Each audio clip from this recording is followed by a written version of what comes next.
जय हिंद साथी, मैं चेतन भाटी स्वागत करता हूँ आप सभी का अपने YouTube channel Nexus A to Ed में। उम्मीद करता हूँ आप सभी लोग स्वस्थ होंगे, खुश होंगे और अपनी तैयारी को एक कंसिस्टेंट तरीके से कर रहे होंगे। जैसा कि आप सभी को पता है, हमारा जो 18th लेक्चर है वो खत्म हो चुका है आरंभ बैच सीरीज का, जिसमें हमने एसिड बेस एंड सोल्स अमर, क्षार और लवण कंप्लीट कर लिया है चैप्टर। अब तक हमने 10th की साइंस के 2 चैप्टर कवर कर लिए हैं, जिसमें हमने केमिस्ट्री की शुरुआत की थी और केमिस्ट्री के हमने 3 चैप्टर रखे थे अपने सिलेबस में, फर्स्ट, सेकंड और फोर्थ। तो फर्स्ट और सेकंड हमने कवर कर लिए साथ ही। जिस किसी ने भी वो चैप्टर नहीं देखे हैं तो मैं आपसे कहना चाहूंगा कि उन चैप्टर को जरूर देखें, ताकि वो भी आपके लिए इतना ही हेल्पफुल रहे। बाकी ये जो चैप्टर है केमिस्ट्री का, ये मैं एक तरह से कहूँ केमिस्ट्री में सबसे ज़्यादा वेटेज जिस चैप्टर की बनती है वो चैप्टर यही है, और उतना ही ये ज़्यादा ईजी है। तो इसलिए इस चैप्टर को हम कोशिश करेंगे 2 नहीं तो 3 क्लास में कवर करने की, ताकि अच्छे से समझ में आए। ठीक है, तो चलिए शुरू करते हैं। तो हमारा जो आज का चैप्टर है वो है कार्बन एंड इट्स कंपाउंड, जो कि आपकी बुक का 4th चैप्टर है, कार्बन और उसके यौगिक। ठीक है, तो शुरुआत करते हैं साथियों।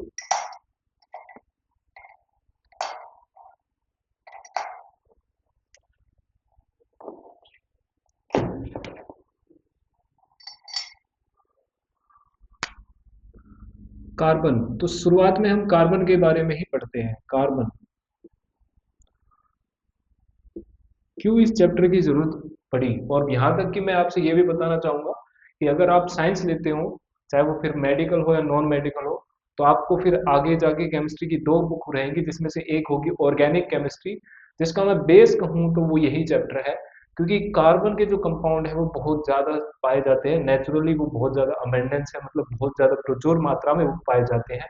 फॉर एग्जाम्पल वो हर जगह है, हमारे शरीर में कार्बन है, पेड़ में कार्बन है, मिट्टी में कार्बन है, हवा में कार्बन है, लकड़ियों में कार्बन है। तो इसलिए कार्बन के कंपाउंड बहुत ज्यादा पाए जाते हैं।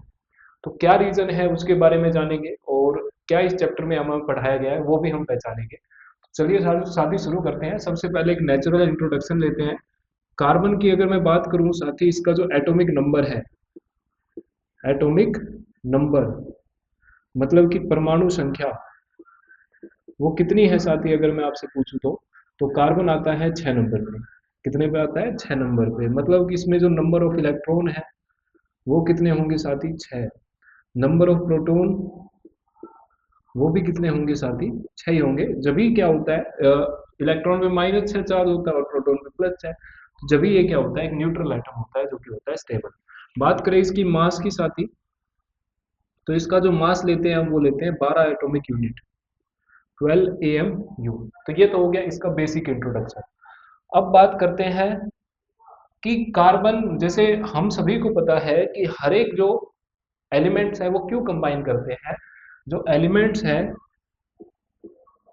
वो कंबाइन करते हैं, combines to attain to attains the noble gas configuration. इस लाइन का मतलब क्या है? जैसे मैं बात करूं हाइड्रोजन, हाइड्रोजन कितने नंबर पे आता है साथी? 1 नंबर पे। तो उसके इलेक्ट्रॉन कितने होंगे? 1। अच्छा, मैं बता देता हूँ इलेक्ट्रॉन के जो सेल्स होते हैं, पहला सेल होता है KLM। ठीक है, तो क्योंकि इसको मैं आज ज्यादा बेस से नहीं समझा सकता, फिर टाइम वेस्ट होगा। तो के में आते हैं साथी, इधर मैं लिख देता हूँ, के में आते हैं 2 इलेक्ट्रॉन। कितने आते हैं? 2। एल में आते हैं 8, और एम में वैसे तो 18 आते हैं, पर अकॉर्डिंग टू ऑक्टेट रूल हम 8 ही लेंगे। क्या लेंगे? 8 ही। ठीक है, तो हाइड्रोजन में 1 इलेक्ट्रॉन है साथी, तो वो 1 इलेक्ट्रॉन किस में जाएगा? पहले सेल के में। तो के में अब कितने इलेक्ट्रॉन चाहिए? 2। मतलब उसको अभी पेट भरने के लिए 1 इलेक्ट्रॉन और चाहिए। तो वो क्या होगा? कंबाइन होगा किसी एटम के साथ, और जिससे कि उसकी वैलेंसी क्या हो जाएगी? पूरी। क्या हो जाएगी? पूरी। मतलब कि वो अपने लास्ट सेल में इलेक्ट्रॉन्स के नंबर कंप्लीट करना चाहता है, तभी ही कोई एलिमेंट जुड़ता है। क्यों एलिमेंट जुड़ता है? क्योंकि वो अपने लास्ट सेल में नंबर ऑफ इलेक्ट्रॉन पूरा करना चाहता है। तो कार्बन की बात करें, कार्बन कितने पे है? 6 नंबर पे। तो इसमें 6 इलेक्ट्रॉन है साथी। कितने हैं? 6। तो के में इसके कितने आ जाएंगे अगर मैं आपसे पूछूं? 2 इलेक्ट्रॉन। और एल में कितने आ जाएंगे? 4 इलेक्ट्रॉन। कितने आ जाएंगे? 4 इलेक्ट्रॉन। अब एल में आते कितने हैं? एल में आते हैं 8 इलेक्ट्रॉन। मतलब कार्बन के पास 2 ऑप्शन है। इसके पास क्या है? 2 ऑप्शन है। एक तो क्या है, ये 4 इलेक्ट्रॉन ले ले, जिससे क्या होगा? एल सेल कंप्लीट हो जाएगा। मतलब पहला ऑप्शन क्या है इसके पास, रिसीव्स 4 इलेक्ट्रॉन, ये क्या ले, 4 इलेक्ट्रॉन ले ले। दूसरा ऑप्शन क्या है इसके पास कि ये डोनेट कर दे 4 इलेक्ट्रॉन, डोनेट कर दे 4 इलेक्ट्रॉन। भाई 4 इलेक्ट्रॉन डोनेट कर देगा तो इसका के लास्ट सेल बनेगा और वो तो फुल है। तो इसके पास दो ऑप्शन है साथी, एक तो 4 इलेक्ट्रॉन लेना और एक 4 इलेक्ट्रॉन देना। इस केस में साथी इस पे चार्ज आ जाएगा -4। कितना आ जाएगा, -4। और इस केस में अगर मैं पूछूं कि कार्बन पे कितना चार्ज आ जाएगा, इस पे आ जाएगा +4। इस पे कितना आ जाएगा, +4। तो ये भी पॉसिबल नहीं है, नॉट पॉसिबल। और ये भी पॉसिबल नहीं है, नॉट पॉसिबल। क्यों नहीं है, क्योंकि इट इज डिफिकल्ट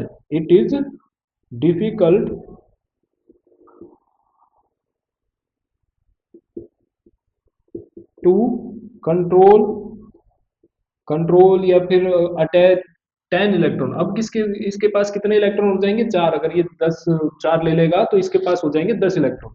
तो it is difficult to control 10 electron by an nucleus of, nucleus of, nucleus of 6 proton. भैया प्रोटॉन तो उतने ही रहेंगे ना, प्रोटॉन तो दे नहीं सकते ना ले सकते हैं। तो अगर ये 4 इलेक्ट्रॉन लेता है, इसके पास 6 पहले से ही थे तो 10 हो गए। पर प्रोटॉन प्रोटॉन तो 6 है, तो 6 प्रोटॉन वाले न्यूक्लियस के लिए 10 इलेक्ट्रॉन को कंट्रोल करना क्या होगा, बहुत ही ज्यादा मुश्किल हो जाएगा। ठीक है। अब दूसरे केस पे आते हैं, मान लीजिए ये 4 इलेक्ट्रॉन दे देता है।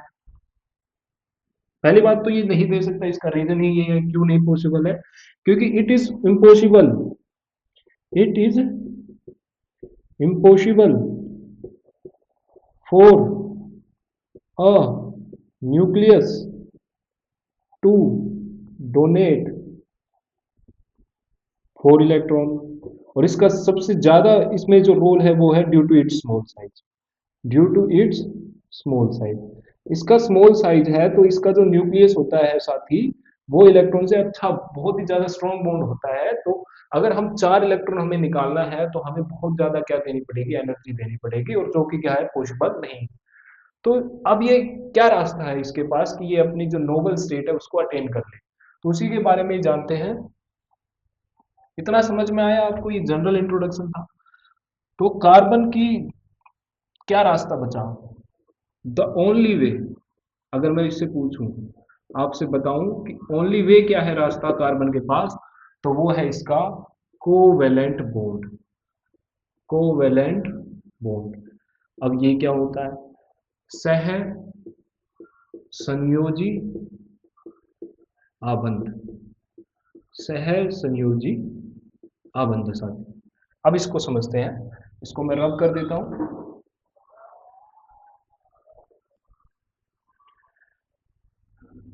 देखिए, किसी भी इलेक्ट्रॉन, किसी भी एलिमेंट का इलेक्ट्रॉन डॉट स्ट्रक्चर बनाना है तो उसको बीच में लिख के उसके जो लास्ट सेल के इलेक्ट्रॉन होते हैं वो वहां पर डॉट के फॉर्म में हम रिप्रेजेंट कर देते हैं। तो हमने सी लिख दिया। अब सी के लास्ट सेल में अभी हमने पढ़ा था के में 2 आ जाते हैं और एल में कितने आते हैं, 4। तो हमें कितने डॉट बनाने हैं, 4। तो ये हो गया इस कार्बन का इलेक्ट्रॉन डॉट स्ट्रक्चर। क्या हो गया साथी, इलेक्ट्रॉन डॉट स्ट्रक्चर। अब मैं बात करूं, हाइड्रोजन हमने अभी माना था, हाइड्रोजन के पास कितने इलेक्ट्रॉन होते हैं, 1 इलेक्ट्रॉन। अब हाइड्रोजन को कितने चाहिए, बात करें अगर हम हाइड्रोजन की, तो हाइड्रोजन में के में 1 आता है, और टोटल कितने आते हैं के में अगर बात करूँ 2, तो इसे 1 और चाहिए। तो इसके पास भी वही कंडीशन है कि या तो ये एक ले नहीं सकता ना दे सकता, तो क्या रास्ता है। तो साथ ही ये क्या कर देते हैं, एक तरह से ये कर लेते हैं एक एग्रीमेंट। अगर मैं आपको नॉर्मल बताऊं, एक एग्जांपल लेके बताऊं, कि ये क्या कर लेते हैं एग्रीमेंट, कि भैया जो हमारा इलेक्ट्रॉन है तुम अपना दो, इस पे दोनों का अधिकार होगा, दोनों का क्या होगा, कंट्रोल होगा, इस पे मेरा भी उतना अधिकार होगा जितना तुम्हारा। मतलब हाइड्रोजन क्या करता है, एक तरीके से मैं बताऊं आपको, ये जो हाइड्रोजन का 1 इलेक्ट्रॉन था, हाइड्रोजन इसके साथ शेयर कर लेता है। अब कार्बन के, हाइड्रोजन के तो पूरे हो गए, इसकी नोबल गैस कॉन्फ़िगरेशन अटेन हो गई, ये तो हो गया, पेट भर गया इसका। पर कार्बन के अभी कितने हुए, 1 2 3 4 5। अब हाइड्रोजन का ये 1 इलेक्ट्रॉन भी कार्बन में काउंट करेंगे, क्योंकि एग्रीमेंट हुआ है, कोवेलेंट बॉन्ड का मतलब जो शेयर हुआ है इलेक्ट्रॉन वो दोनों के बीच में हुआ है। अब मान लीजिए एक और हाइड्रोजन आ गया, उसने इधर शेयर कर लिया, एक और हाइड्रोजन आ गया, उसने भी अपने इलेक्ट्रॉन शेयर कर लिए। एक और हाइड्रोजन आ गया, उसने भी अपने इलेक्ट्रॉन शेयर कर लिए। तो ऐसे 4 हाइड्रोजन आ गए, इन चारों को तो अपना पेट भरा ही भरा। अब कार्बन का भी फायदा हो गया, क्यों? कार्बन के पास अभी कितने इलेक्ट्रॉन हो गए? 1 2 3 4 5 6 7 8। कितने इलेक्ट्रॉन हो गए साथी? 8 इलेक्ट्रॉन हो गए। मतलब कार्बन की भी बैलेंसिंग पूरी हो गई। तो इस तरह के बॉन्ड को जिसमें क्या हो, इलेक्ट्रॉन की शेयरिंग हो, क्या हो साथी? शेयरिंग। जिस बॉन्ड में इलेक्ट्रॉन की शेयरिंग हो उसे हम बोलते हैं कोवलेंट बॉन्ड, सह संयोजी आबंध। जिस आबंध में इलेक्ट्रॉन का क्या हो, आदान प्रदान हो, मतलब इलेक्ट्रॉन का बंटवारा एक तरह से बांटा जाए, इलेक्ट्रॉन को शेयर किया जाए, उसी को ही हम क्या बोलते हैं? सह संयोजी आबंध।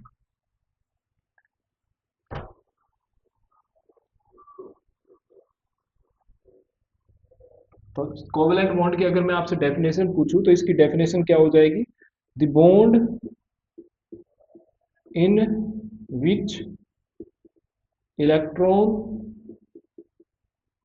is shared, ऐसा बॉन्ड जिसमें इलेक्ट्रॉन शेयर किया जाए, इज नोन एज, इसी बॉन्ड को हम क्या बोलते हैं साथी? Is known as covalent bond. इसको हम क्या बोलते हैं? Covalent bond. जिस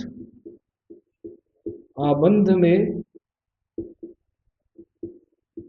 इलेक्ट्रॉन को बांटा जाए उसको सह संयोजी आबंध बोलते हैं। अब इसके कुछ एग्जाम्पल भी होते हैं अगर मैं आपसे पूछूं तो इसके 3 एग्जाम्पल अगर मैं कहूं तो पहला है तो सिंगल बॉन्ड। पहला क्या है? Single bond. ठीक है। दूसरा क्या है? Double bond. क्या है साथी? Double bond. और तीसरा है ट्रिपल बॉन्ड। Triple bond.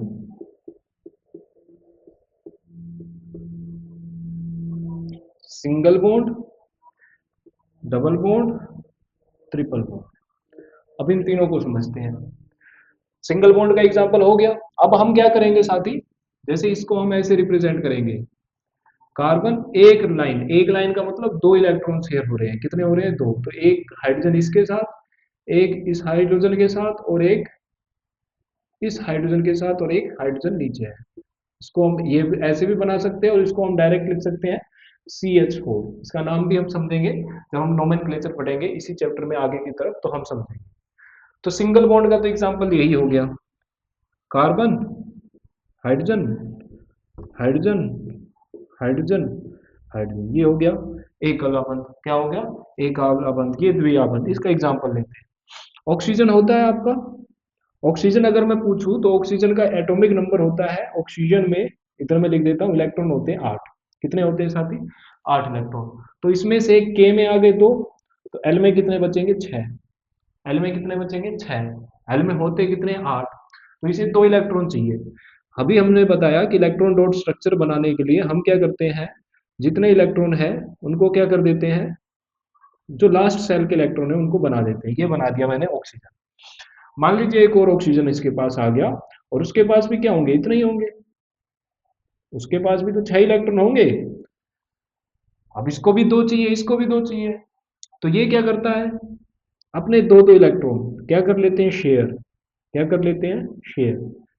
ये 2 इलेक्ट्रॉन पे, ये ऑक्सीजन इसके 2 इलेक्ट्रॉन को अपने शेयर कर देता, और ये इसको।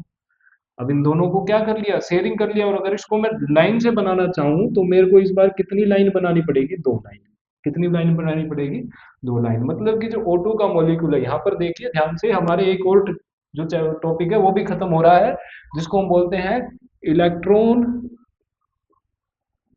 Dot structure. और मैं ये कह लिख के दे रहा हूं कि बहुत इंपॉर्टेंट टॉपिक है, यहां से पेपर में आने के चांस है। आपको कंपाउंड बोल देंगे और बोल देंगे इनका इलेक्ट्रॉन डॉट स्ट्रक्चर बनाओ, तो हमें एक इलेक्ट्रॉन डॉट स्ट्रक्चर बनाना भी यहीं से ही सीख रहे हैं, और बॉन्ड की डेफिनेशन भी एक तरह से यहीं से सीख रहे हैं। ठीक है। तो ये हो गया डबल बॉन्ड का एग्जांपल। ट्रिपल बॉन्ड का लेते हैं एग्जांपल। भैया जो नाइट्रोजन होता है वो आता है 7 नंबर पे, उसमें कितने इलेक्ट्रॉन होते हैं? 7। तो उसमें के में आ गए 2, एल में आ गए 5। मतलब एल में कितने चाहिए? 3। कितने चाहिए? 3।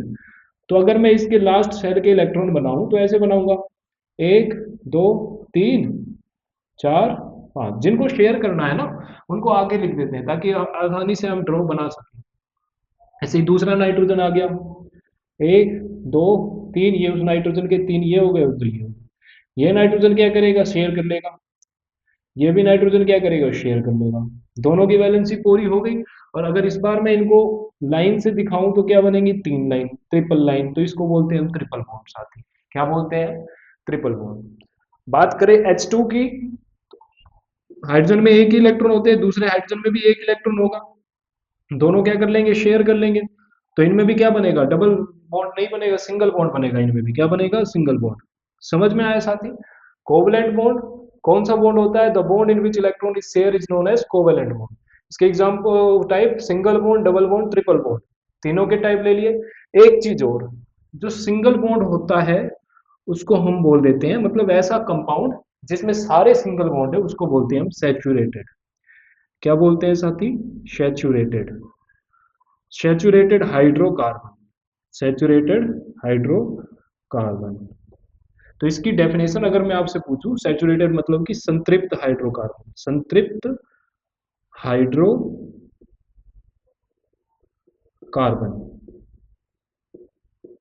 और ये जो डबल और ट्रिपल बॉन्ड होता है इनको बोलते हैं साथी अनसैचुरेटेड, अनसैचुरेटेड मतलब कि असंतृप्त, असंतृप्त। तो सैचुरेटेड हाइड्रोकार्बन की डेफिनेशन अगर मैं आपसे पूछूं, आ सकती है पेपर में, तो वो क्या होगी, ऐसा कंपाउंड जिसमें सारे क्या हो, सिंगल बॉन्ड। हाइड्रोकार्बन, अब ये हाइड्रोकार्बन क्या होता है ये भी मैं आपको बताऊंगा अभी। Hydrocarbon which in which all bonds are, all bonds are single bond, all bonds are single bond. वह है हाइड्रोकार्बन जिसमें सारे आबंध क्या हो, एकल आबंध। सारे आबंध क्या हो, एकल आबंध। इसको हिंदी में आप लिख लीजिएगा, इंपॉर्टेंट है, मैं पहले भी कह रहा हूं। और असंतृप्त में क्या हो जाएगा, वह हाइड्रोकार्बन जिसमें क्या हो सकते हैं, डबल और ट्रिपल बॉन्ड, डबल और ट्रिपल बॉन्ड, द्वि और द्वि या त्रिआबंध, द्वि या त्रि आबंध।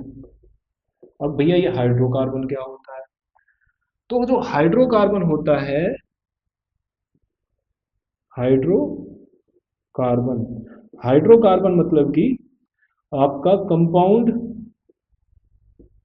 Of hydrogen and carbon, hydrogen तथा कार्बन के यौगिक, इन्हीं को ही हम क्या बोलते हैं साथी, हाइड्रोकार्बन। क्या बोलते हैं, हाइड्रोकार्बन। तो ये बहुत इंपॉर्टेंट एक तरह से टॉपिक मैं आपको कहूँ तो ये भी कवर हो चुका है। तो इसको भी एक बार हम पहले क्या कर लेते हैं, थोड़ा रिवाइज कर लेते हैं, एक क्विक रिकैप कर लेते हैं इस टॉपिक का। तो अभी हमने पढ़ा कि कार्बन के पास कितने होते हैं, चार इलेक्ट्रॉन होते हैं लास्ट सेल में। तो वो ना तो इलेक्ट्रॉन दे सकता है ना इलेक्ट्रॉन ले सकता है। तो इसके पास ओनली वे क्या बचता है, ये बनाए कोवलेंट बॉन्ड। क्या बनाए, सहसंयोजी आबंध। अब ये क्या होता है, the bond in which electron is shared, जिस आबंध में इलेक्ट्रॉन का हो बांटे जाए उसको क्या बोलते हैं, कोवलेंट बॉन्ड। जैसे कि इस कार्बन के पास चार हमारे इलेक्ट्रॉन थे, एक एक हाइड्रोजन इनके साथ जुड़ गया। अब हुआ क्या, ये हाइड्रोजन ने अपना इलेक्ट्रॉन इसको दिया और कार्बन का भी एक लिया। तो हाइड्रोजन के दो पूरे हो गए, मतलब ये बैलेंस इनकी पूरी हो गई नोबल गैस वाली, तो ये भी बैलेंस हो गए, मतलब स्टेबल हो गए। कार्बन के कितने हो गए, आठ। इस लाइन, इन दो इलेक्ट्रॉन को हम एक लाइन से दो इलेक्ट्रॉन को दिखा सकते हैं। तो दो दो इलेक्ट्रॉन हम दिखा दिए, या हम डायरेक्ट लिख सकते हैं CH4। अच्छा, यहाँ तक हमें समझ में आया। फिर हमने ये पढ़ा कि जो कोवलेंट बॉन्ड है तीन तरह के होंगे, सिंगल, डबल और ट्रिपल बॉन्ड। सिंगल, डबल और ट्रिपल बॉन्ड। सिंगल बॉन्ड में कितने इलेक्ट्रॉन बचेंगे आपसे मैं पूछूं तो दो इलेक्ट्रॉन। कितने बचेंगे, दो। डबल बॉन्ड में चार, ट्रिपल बॉन्ड में छह। हमने एग्जाम्पल भी लिया, इसमें देखिए एक एक सिंगल बॉन्ड है, इसमें डबल बॉन्ड है ऑक्सीजन के बीच में, दो नाइट्रोजन के बीच में ट्रिपल बॉन्ड है। और जो सिंगल बॉन्ड के हाइड्रोकार्बन होते हैं उनको हम बोलते हैं सैचुरेटेड हाइड्रोकार्बन, संतृप्त। और जो डबल और ट्रिपल बॉन्ड के होते हैं उनको बोलते हैं हम असंतृप्त हाइड्रोकार्बन, द्वि या त्रिआबंध वालों को क्या बोलते हैं, असंतृप्त। उसके बाद हाइड्रोकार्बन क्या होते हैं भैया, तो जिस कंपाउंड में हाइड्रोजन और कार्बन जुड़ रहे हो उनको क्या बोलते हैं, हाइड्रोकार्बन कंपाउंड्स। क्या बोलते हैं, हाइड्रोकार्बन यौगिक। समझ में आया। नेक्स्ट चलते हैं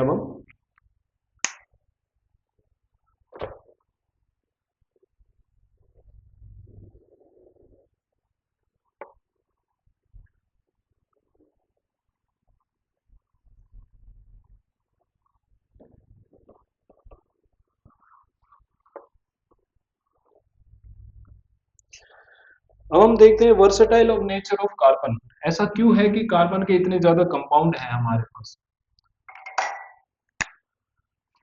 वर्सेटाइल नेचर ऑफ कार्बन, इसको कभी कभी ये भी बोल देते हैं, क्वेश्चन पेपर में ऐसे आता है कि अबंडेंस क्यों है इतनी कार्बन की। अबंडेंस, अबंडेंस मतलब कि प्रचुरता। भाई कार्बन की प्रचुरता मतलब हर जगह कार्बन के कंपाउंड्स क्यों है। Versatile nature of carbon, carbon compounds everywhere, carbon compounds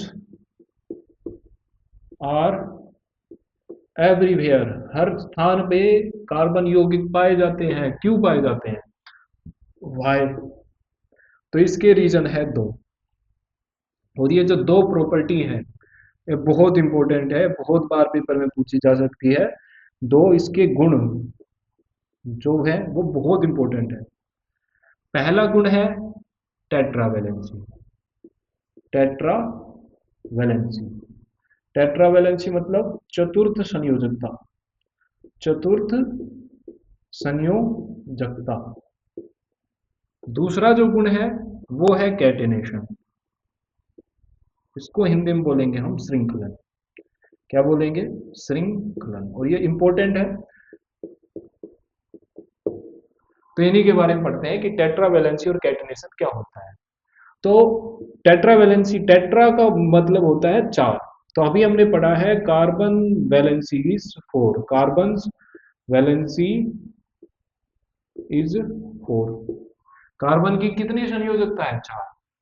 तो इससे क्या होगा, इसके क्या हो सकता है इससे, it can, it can make bond with 4 monovalent atom और make bond with other also. Carbon की चार वैलेंसी है तो ये चार एटम्स के साथ, चार अणु के साथ जुड़ सकता है जो क्या हो, मोनोवैलेंट। मोनोवैलेंट मतलब जिनकी संयोजकता हो एक, एकल संयोजकता। कार्बन एकल संयोजकता वाले चार अणुओं के साथ जुड़ सकता है, एटम्स मतलब परमाणु, चार परमाणुओं के साथ जुड़ सकता है। अब वो चार सेम भी हो सकते हैं, अलग भी, अभी हम सीखेंगे। अभी तक तो हमने हाइड्रोजन ही पढ़ा है, हाइड्रोजन को छोड़ के क्लोरीन भी होता है, ब्रोमीन भी होता है, वो भी जुड़ सकते हैं। एक तो चीज ये हो गई। दूसरी क्या है, due to its small size, due to its small size, इसका साइज क्या है, छोटा। 6 नंबर पे आ रहा है ना, 6 नंबर पे छोटा ही होगा, इसका आकार छोटा है, इसका आकार छोटा है। तो इससे क्या मतलब है भाई, इसका जो आकार छोटा है इसकी वजह से जो न्यूक्लियस है, nucleus bond with shared electron is strong. जो न्यूक्लियस का जो बॉन्ड होता है, मतलब न्यूक्लियस वैसे तो बॉन्ड नहीं बना सकता, पर न्यूक्लियस मतलब एक तरह से जो बांधे रखता है इलेक्ट्रॉन को, उसकी जो पावर हो जाती है स्ट्रॉन्ग हो जाती है। भैया हमने भी पढ़ा है जो फोर्स होता है वो डिस्टेंस, मतलब एक तो इलेक्ट्रॉन मान लीजिए यहाँ है, एक इलेक्ट्रॉन यहाँ है, कौन ज्यादा force, attraction force, force experience कर रहा होगा, ये वाला इलेक्ट्रॉन, क्योंकि ये पास है। अब जितना ज्यादा छोटा साइज उतना ज्यादा इलेक्ट्रॉन पास होंगे, जिसकी वजह से उतना ज्यादा ये जो बॉन्ड होगा क्या होगा, स्ट्रॉन्ग। क्या होगा, स्ट्रॉन्ग। समझ में आया। तो एक तो ये हो गया। अब हम चलते हैं कैटिनेशन में। कैटिनेशन का मतलब क्या है, carbon can make long chain और branched compound with another carbon. ठीक है। जो कार्बन है दूसरे कार्बन के साथ वो लंबी श्रृंखला में भी जुड़ सकता है, लंबी श्रृंखला में भी जुड़ सकता है, और ब्रांच मतलब कि शाखा में भी जुड़ सकता है। ठीक है। और it can also make, it can also make ring structure, ये रिंग मतलब कि सर्कल में भी जुड़ सकता है। सभी के एग्जांपल लेंगे हम। जैसे मान लीजिए ये कार्बन है, ये दूसरे कार्बन के साथ ऐसे लॉन्ग चेन, कितनी भी लॉन्ग चेन में जा सकता है, ऐसे ब्रांच में भी जा सकता है। मान लीजिए ये कार्बन हो गई ब्रांच, ऐसे ऐसे ब्रांच स्ट्रक्चर भी बना सकता है। ठीक है। और रिंग स्ट्रक्चर भी बना सकता है ऐसे। ये कार्बन क्या हो गए, रिंग में जुड़ गए, तो रिंग स्ट्रक्चर भी बना सकता है। तो कार्बन की ये जो प्रॉपर्टी है इसी को ही बोलते हैं कैटिनेशन, मतलब श्रृंखलन, मतलब श्रृंखला मतलब कि सीरीज में जुड़ना। तो ये दो प्रॉपर्टी हैं भैया, जिनकी वजह से कार्बन के इतने ज्यादा कंपाउंड हमें नेचर में, यानी इतना ज्यादा अबंडेंस कार्बन है। तो ये दो कंपाउंड है और बहुत इंपॉर्टेंट है, ये प्रॉपर्टी बहुत सारे पेपर में आ चुकी है। कौन कौन सी प्रॉपर्टी है, एक टेट्रावेलेंसी और एक कैटिनेशन। नेक्स्ट चलते हैं साथी अब हम।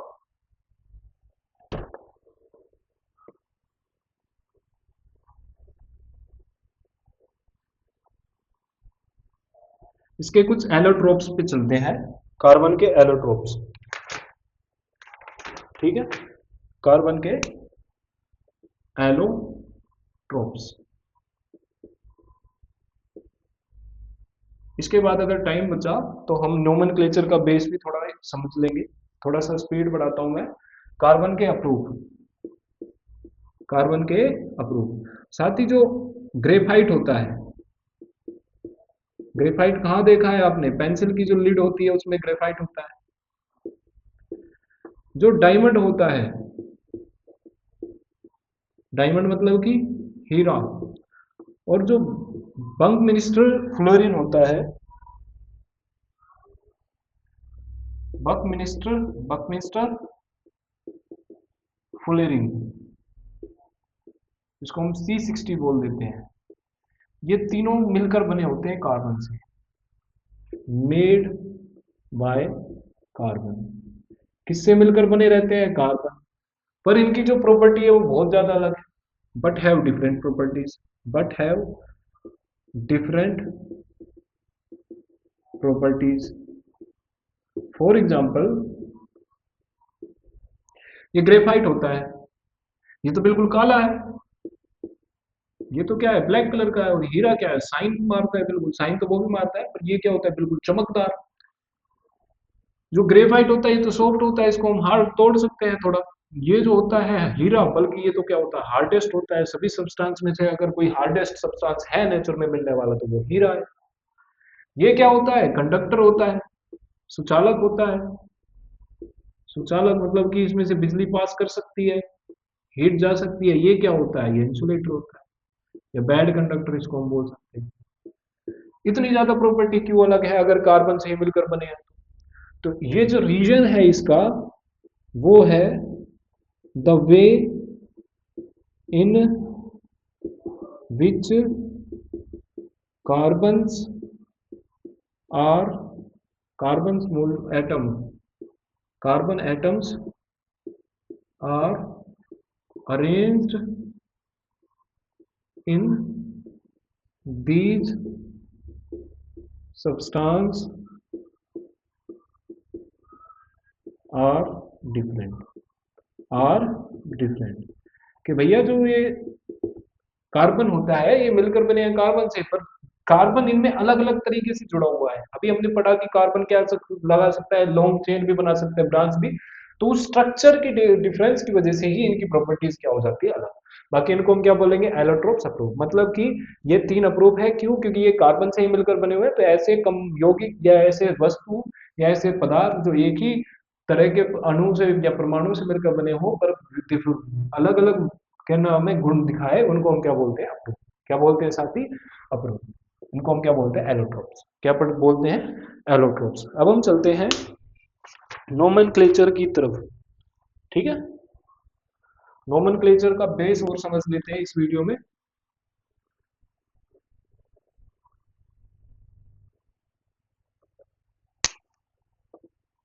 नोमेन क्लेचर।